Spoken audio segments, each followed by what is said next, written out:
Assalamualaikum warahmatullahi wabarakatuh. Perkenalkan, nama saya Bella Aprilia. Saya dari Fakultas Hukum Universitas Al-Azhar Indonesia dengan NIM 0711523005. Tujuan saya membuat video ini untuk memenuhi tugas ujian akhir semester Hukum Transaksi Elektronik. Dosen pengampu saya yaitu Ibu Dr. Maslihati Nur Hidayati. Saya akan mempresentasikan atau menjelaskan tentang pengakuan internasional terhadap tanda tangan elektronik dikaitkan dengan keabsahan kontrak elektronik.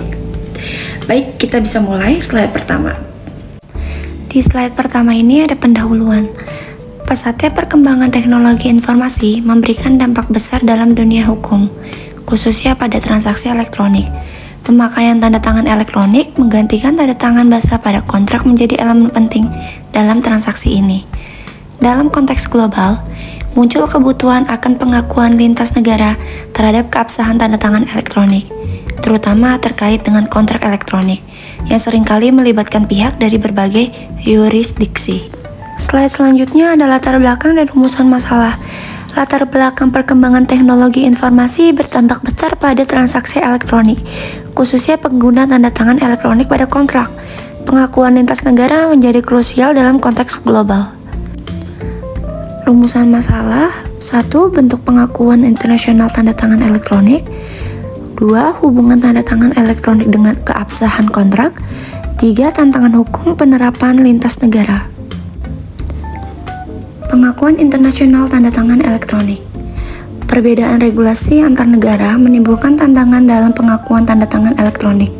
Inisiatif internasional muncul untuk menyeragamkan dan memberikan kepastian hukum. Ancestral Model Law 2001 mendorong penggunaan tanda tangan elektronik dengan standar teknis yang setara tanda tangan manual. Netral teknologi.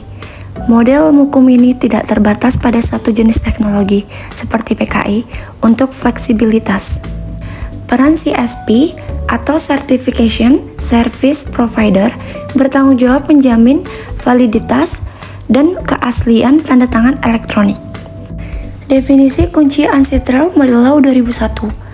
Electronic signature, data elektronik yang mengidentifikasi penanda tangan dan menegaskan persetujuan atas isi data.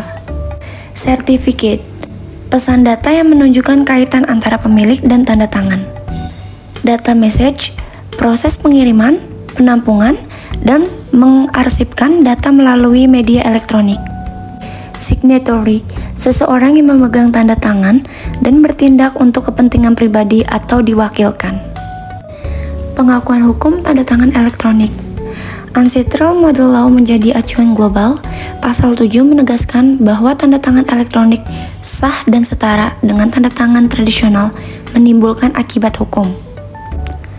Model hukum ancestral bersifat teknologi netral, tidak bergantung hanya pada teknologi tertentu, seperti PKI. Pasal 7 Ancestral Model Law 1996 menyatakan bahwa tanda tangan elektronik sah selama 1. Dapat mengidentifikasi pentanda tangan.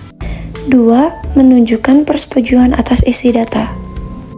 3. Menggunakan metode yang andal sesuai tujuan dan konteksnya.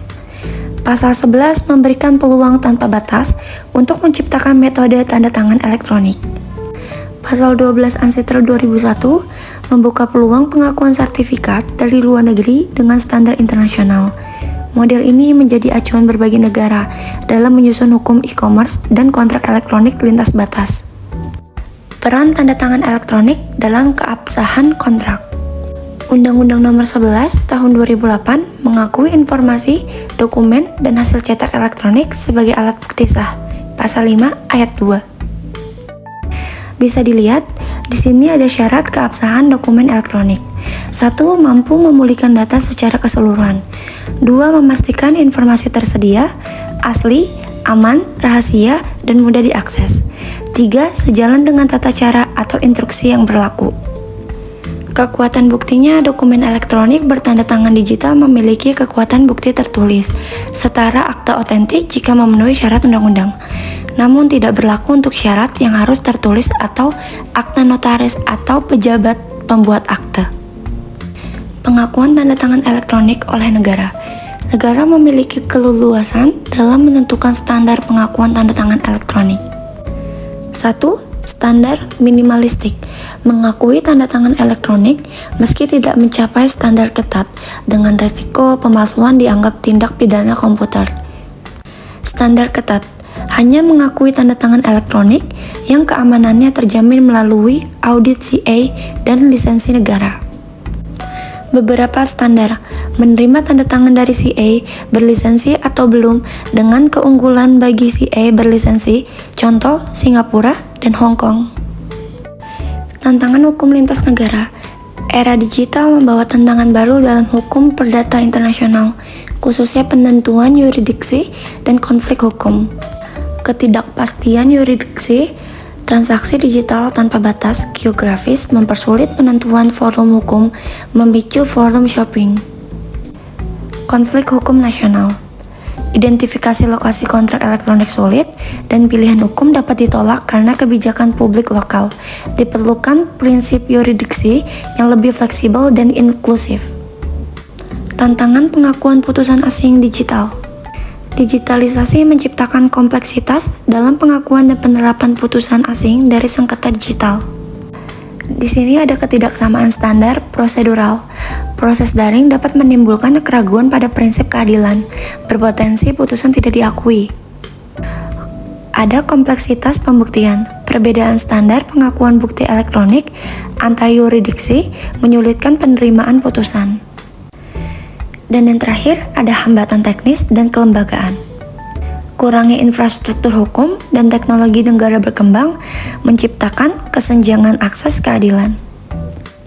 Oke, sebelum saya mengakhiri presentasi ini, saya akan menyampaikan kesimpulan terkait materi yang sudah saya sampaikan. Pengakuan internasional terhadap tanda tangan elektronik sangat penting untuk menjamin keabsahan kontrak digital. Instrumen global seperti UNCITRAL menunjukkan bahwa tanda tangan elektronik diakui setara dengan tanda tangan manual. Agar efektif, dibutuhkan regulasi nasional yang sejalan dan dukungan infrastruktur digital yang memadai. Mungkin cukup sekian yang dapat saya sampaikan. Saya berharap presentasi yang saya sampaikan bisa bermanfaat dan mohon maaf jika banyak kurangnya.